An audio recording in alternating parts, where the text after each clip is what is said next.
Dapat kailangan malinis lagi yan, maputi, mabango. May gamot-gamot yan kasi paglabas mo dito, ayan na ang kainan, no? Ayan yung mga uniform ng asawa ko. Ayan ang kusina. Ang liit ng ano dito, space. Ayan, yung salas dyan. Dito yung higaan namin. May stock room dun sa kabila. Kasi dun sana ang kwarto. Ang lamig. Kaya sa gitna kami natutulog. Maliit lang yung dito sa may kitchen. Kaya ano. Ayan, no?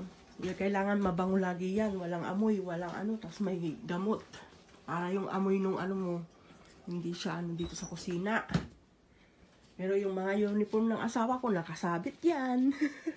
Ganyan pag Lunes hanggang Friday. Sabitan yan.